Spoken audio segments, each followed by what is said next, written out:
The Nightway. Your road to CPC excitement.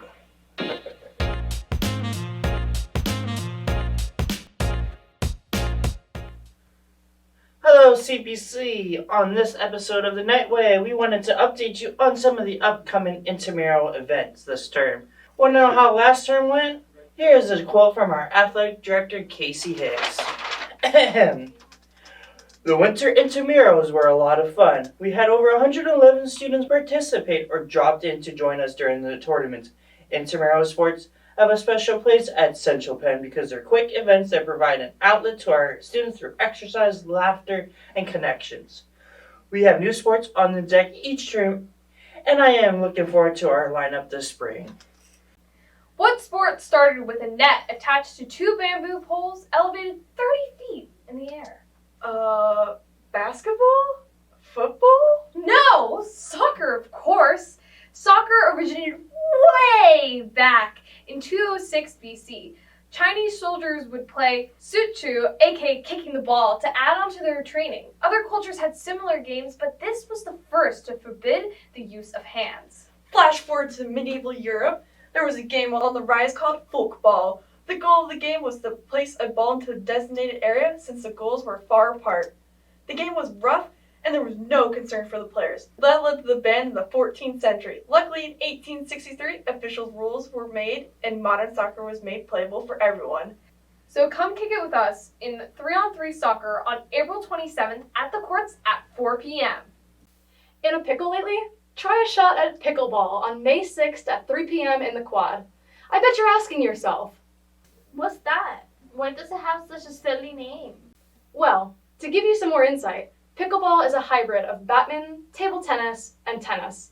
To play, you pair up in teams of two, armed with large paddles, and hit a wiffle ball over a low net.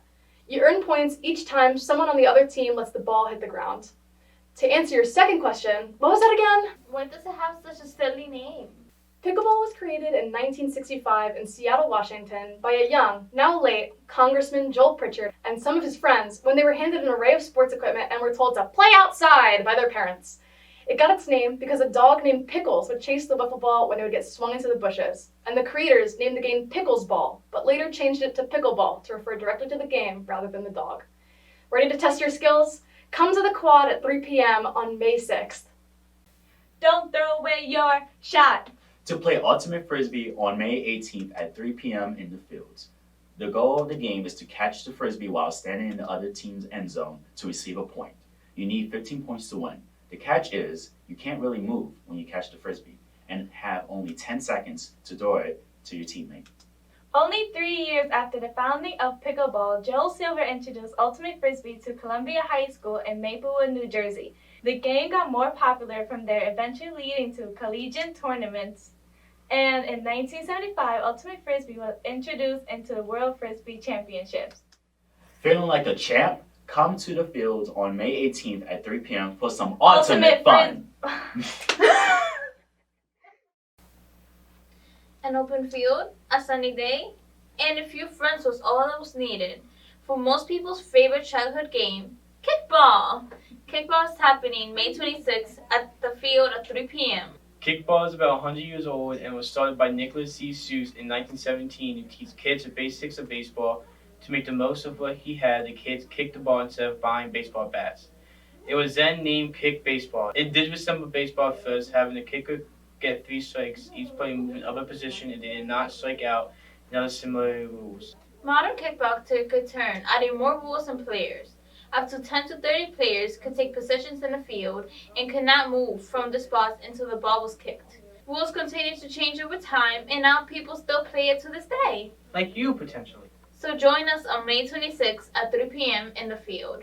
Maybe you want some casual fun with friends and the opportunity to play multiple sports. Lucky for you, we're hosting a Rec Fest on June 2nd at 3 p.m. in the quad. Last term we had Can Jam, Cornhole, and Badminton at the Rec Fest. So come join us and see which sports will make an appearance this time. If you reign supreme and win most of the matches you play, you have the opportunity to get a special prize. So don't miss out on these outdoor activities. According to Aaron, going out to the intramurals is fun because even though I'm not on a sports team, I'm able to compete with my friends on campus.